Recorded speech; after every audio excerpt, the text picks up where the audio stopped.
আপোনালোকক দেখুৱাব বিচাৰি আছো আমাৰ হোজাই জিলাৰ আদৰ্শ বজাৰৰ যিটো দৃশ্য।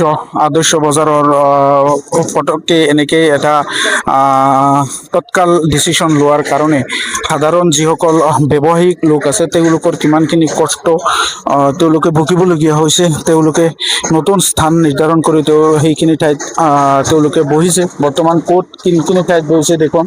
যিহেতু আগতে কোৱা হৈছিল যে ডুংগুৰপাৰতো মানুহ নাই, কোনো ঠাই নাই। বৰ্তমান আমাৰ হোজাই জিলাৰে যিটো জালালিয়া মাদ্ৰাছাৰ পশ্চিম চাইডত এনেকুৱা এখন নতুন মাৰ্কেট তেওঁলোকে লৈ বহিছে। আৰু এই বজাৰখনে কিন্তু জনসাধাৰণৰ যি ধৰণৰ সমস্যা, এই সমস্যা কিন্তু সমাধান কৰিব নোৱাৰিব। কাৰণ ইয়াত তেনেকুৱা গ্ৰাহকো নাই আৰু ইয়াত ঠাইও ইমান পৰ্যাপ্ত পৰিমাণৰ নাই।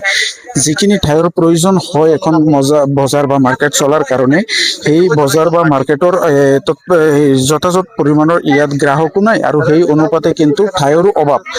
বিভিন্ন ধৰণৰ কাৰণ নতুন স্থানত তেওঁলোকে আহি পেলাই এনেকেই বহুতেই তেওঁলোকে বজাৰ বহাবলগীয়া হৈছে। কাৰণ বাধ্যত যিহেতু ক্ষুদ্ৰ ব্যৱসায়ীসকলৰ নিজৰ জীৱিকা অৰ্জনৰ কাৰণে নিৰ্দিষ্ট এটা স্থান বা এটা ব্যৱসায়ৰ খুবেই প্ৰয়োজন। আৰু এনেকুৱা বজাৰটো পটককেই তৎকাল ডিচিশ্যন লোৱাৰ কাৰণে বন্ধ হৈ যোৱাত কিন্তু এই ক্ষুদ্ৰ ব্যৱসায়ীসকলৰ কিন্তু পৰিয়াল কেন্দ্ৰিক যিটো এটা সমস্যা বা কষ্টত তেওঁলোকে ভুগিবলগীয়া হৈছে।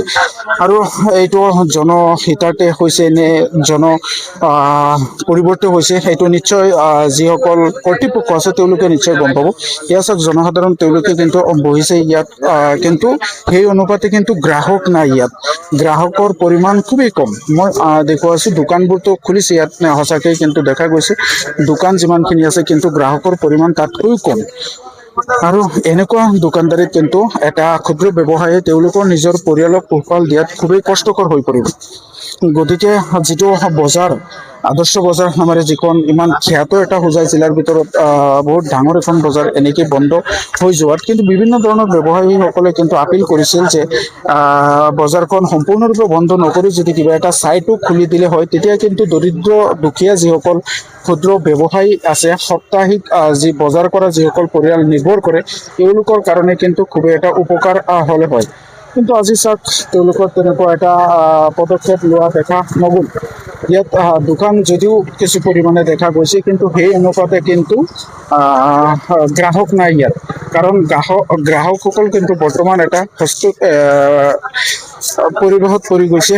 কাৰণ তেওঁলোকৰ এতিয়া কোনখিনিত বহে, কোনটো ঠাইত থাকিব বজাৰখন, এই বিষয়ে কিন্তু এতিয়ালৈকে অৱগত নহয়।